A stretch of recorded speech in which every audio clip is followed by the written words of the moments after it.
Salut, c'est Apo86, donc bienvenue dans cette nouvelle critique à chaud consacrée à un film que je viens de voir au cinéma il y a exactement 40 minutes que je sors de la salle. Donc le film événement de l'instant, il s'agit de Oppenheimer, donc de Christopher Nolan.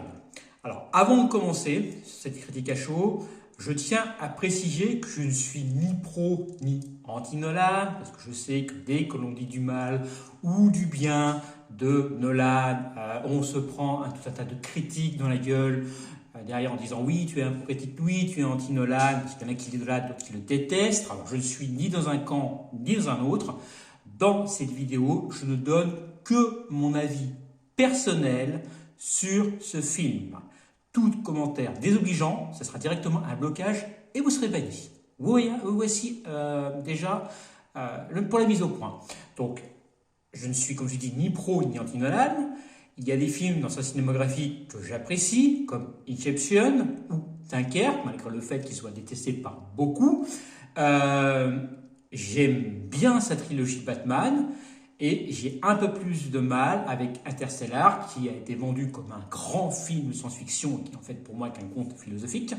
Et je n'ai pas vu Tenet. Voilà, fin de la parenthèse. Bref, je suis allé voir ce film en mode, je n'entends pas plus qu'un biopic sur l'inventeur de la bombe nucléaire. Et je pense d'ailleurs qu'il faut voir ce film dans cet esprit. Car avant d'en venir à ma critique, ce film n'est ni un blockbuster à la Michael Bay, ni un film d'action à la Fast and Furious. Ceux qui veulent voir une explosion fantastique, même si c'était, j'avoue, un petit peu vendu comme ça, qui veulent voir de l'action, qui veulent voir des courses-poursuites, passez votre chemin, ce n'est pas un film pour vous. Pour vous, il y a Mission Impossible avec Tom Cruise. C'est l'autre salle, à côté, salle 2, pardon, cinéma, pour précision. J'étais dans la salle 1. Bref, revenons au film. Donc, Oppenheimer, ça raconte quoi, déjà? Eh bien, l'histoire donc de Julius Robert Oppenheimer, physicien, on va dire précurseur de ce qu'on appelait à l'époque la physique nouvelle ou la physique quantique, qui n'était notée qu'à ses débuts, qui, après que Einstein et un groupe de scientifiques aient envoyé une lettre à la Maison Blanche démontrant qu'il était possible de créer une bombe nucléaire, est nommé, avec plus ou moins de mal, vous verrez pourquoi dans le film, directeur scientifique du projet Manhattan, un programme visant à donner aux États-Unis la maîtrise de l'arme atomique lors de la Seconde Guerre mondiale. Alors, vous verrez que, en fait, le film se passe comme ça, c'est-à-dire qu'il est Oppenheimer, ça se passe dans les années, avant les années 50, en 49 exactement. Donc, il passe en commission de sécurité puisqu'il est soupçonné de connivence avec les soviets. Et en fait, le film se fasse sous forme de flashback. En fait, on revient sur son passé lors de ses études. Lorsqu'il est recruté pour le projet Manhattan, comment est construit la bombe, comment est recruté les scientifiques, également donc comment on soupçonne d'être communiste, comment après donc sorti de la guerre, lorsqu'il s'oppose à la bombe H, pourquoi, comment, etc. Je ne vais pas vous spoiler. Et voilà, c'est un peu beaucoup des flashbacks par rapport aux questions qui lui sont posées par rapport à cette commission. Donc c'est comme ça qu'a été monté ce film et franchement c'est grandiose. Pour moi, ce film c'est du très très grand Christopher Nolan. On sait l'amour de Nolan pour tout ce qui touche au démesuré, comme le temps, l'espace, la guerre, etc. On sait également qu'il aime se concentrer sur la psychologie des personnages, l'inconscient, le mystère, etc. Eh bien, ce film a réuni tout ce que Nolan aime et sait faire.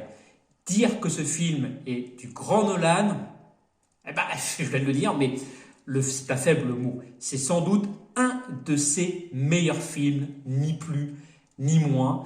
Et franchement, ce film, Nolan m'a réconcilié tout simplement avec Nolan, puisque moi, je l'avais perdu avec Interstellar. Je n'ai pas vu Tenet, mais d'après ce qu'on m'en a dit, également, il y a beaucoup de monde qui l'ont perdu. ici. Moi, en fait, Nolan, j'ai commencé à le perdre un peu sur Inception, même si Dunkerque, moi, je mets un peu à part de la guerre parce que c'est un film de guerre ce qui s'est passé à Dunkerque pendant la Première Guerre mondiale. Donc je le mets un peu à part ce film. Des films comme Interstellar et apparemment Tenet, parce que quand on voit le scénario et quand on voit les retours, effectivement, voilà, il est tombé un peu dans une espèce de spirale philosophique, machin, film intellectuel. Et là, franchement, non, Oppenheimer, c'est pas tellement un film intellectuel, mais on va y venir, on va y venir. Donc, comme ça, comme je vous ai dit, donc Nolan s'amuse avec la chronologie, c'est son habitude, et les points de vue pour raconter son histoire, parce qu'on a l'histoire racontée de la vision d'Oppenheimer, on a également l'histoire racontée par les protagonistes du projet Manhattan, notamment un certain Lévi-Strauss, incarné par Robert Downey Jr., mais qui est grandiose dans ce rôle. Hein, Robert Downey Jr., d'ailleurs, méconnaissable. J'ai mis 5 minutes avant de dire putain, c'est lui. Et ils l'ont vieilli, ils lui ont mis des lunettes et tout, mais vous verrez, il est vraiment, j'ai dit très très longtemps que je n'ai pas revu Robert Downey Jr. dans un rôle aussi complètement à l'opposé de ce qu'on a pu voir dans Iron Man ou dans Sherlock Holmes. Il est vraiment très très bon dans ce rôle. Donc, Oppenheimer raconte donc l'histoire d'hommes, pour moi, aux prises avec la création, l'histoire, la mort également. C'est un film qui est très très fascinant dans son premier tiers, où on voit donc la construction de la bombe, le questionnement également des scientifiques, qui est rappelé derrière. Il y a un petit fil rouge également sur tout le long du film avec Einstein qu'on découvre tout à la fin du film. Et dans son deuxième partie, donc qui est plus politique, on va dire, puisqu'on voit et là l'engagement donc d'Oppenheimer dans la course à la bombe H, puisqu'on apprend pendant un moment que les soviets ont également découvert la bombe, hein, la bombe A, la première, et également là les États-Unis donc se disent bon maintenant qu'on a voilà, il faut vraiment mettre le focus, faut vraiment y aller sur la bombe H pour monter en escalade, etc. Et on voit qu'Oppenheimer n'est pas trop d'accord par rapport à ça. Donc on voit effectivement, comme il dit, un homme, Oppenheimer, qui se remet en cause et avec cette phrase, donc a-t-on le droit de se susciter à Dieu et de créer l'arme ultime. D'ailleurs, on voit bien au début, avec ce petit rappel sur Prométhée, qui a effectivement fourni la lumière aux hommes et qui a été puni par Dieu. C'est un peu ce leitmotiv également, donc un Oppenheimer également qui se compare à Shiva, en disant que je suis le dieu de la mort, etc. Et c'est vrai que c'est fort, parce qu'on le ressent dans le rôle de Cillian Murphy, qui est excellent également dans le rôle d'Oppenheimer, cet homme qui est tourmenté, tout simplement, avait-il le droit de livrer cette arme, etc. Voilà, c'est un peu le leitmotiv de ce film. Alors après, niveau photographie, Nolan nous sert un film vraiment spectaculaire, puisqu'il nous a vraiment servi une superbe photographie. Alors, c'est un peu en noir et blanc quand c'est les protagonistes qui racontent l'histoire, et en couleur quand c'est Oppenheimer. C'est un peu... Alors, je sais qu'il avait expliqué le concept, Nolan, j'ai pas très bien compris, mais pourquoi pas, ça marche, hein. Ça marche franchement à l'écran, ça donne un petit cachet à ce film, et une petite dimension au film, donc je dis pourquoi pas, ça marche. La musique est superbe, peut-être un peu forte d'ailleurs. J'ai senti mon cerveau trembler à plusieurs moments. J'ai fait on va se calmer un peu là derrière. Hein. Je ne vais pas sortir avec les sourds de la salle. Puis pour que je reviens au casting, mais c'est du caviar, ni plus ni moins. Hein. Comme je dis, Cillian Murphy est excellent dans ce rôle. Moi, j'avais découvert l'acteur dans 28 jours plus tard, revu dans Batman Begins, puisqu'il incarne le rôle de Scarecrow, si je me souviens bien. Puis bien sûr, dans Peaky Blinders également, donc un excellent Shelby dans Peaky Blinders. Et franchement, quel artiste, parce que franchement, c'est un rôle qui lui va super bien. Oppenheimer, le reste du casting énorme. Comme je dis, Robert Downey Jr., Lévi-Strauss, donc il y a Florence Pugh, il y a Billy Blunt, Jack Kell, Matt Damon, Rami Malek, j'ai une petite liste. Hein. Devon Bostick, ils sont tous excellents dans le rôle. Bref, c'est un très très bon film, mais peut-être pas pour tout public. J'ai entendu dire dans certaines critiques, par exemple, qu'il y avait trop de blabla et que le blabla était trop scientifique. Honnêtement, non. Non. C'est très, très vulgarisé. Je n'ai pas une licence en sciences atomiques. Hein, je ne suis pas physicien atomique non plus. Mais franchement, on comprend tout. Hein. Oppenheimer qui fait un cours sur les trous noirs, qui explique ce que c'est qu'une étoile, etc., la vie d'une étoile, et qui explique qu'à l'époque, on n'avait pas découvert les trous noirs, qui explique que c'était purement théorique, qui oppose la science théorique à la science pratique. Au niveau quantique, science physique quantique, c'est survolé, c'est vraiment vulgarisé et survolé. Hein. On ne fait pas des calculs, des machins, on ne parle pas de théorie en disant qu'un objet peut être à tel endroit et à tel endroit à la fois, hein, parce que là, si je m'embarque dans la quantique, j'en ai pour 1 heure. Sérieusement. Et encore, je suis vraiment novice je ne connais rien. Voilà, que la base.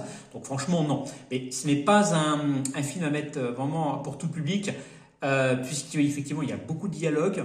On fait vraiment le focus sur les personnages. Et c'est pas un film d'action, d'accord? Ça reste du Nolan, hein. Je rappelle ce que j'ai dit au départ, hein, c'est pas un film d'action.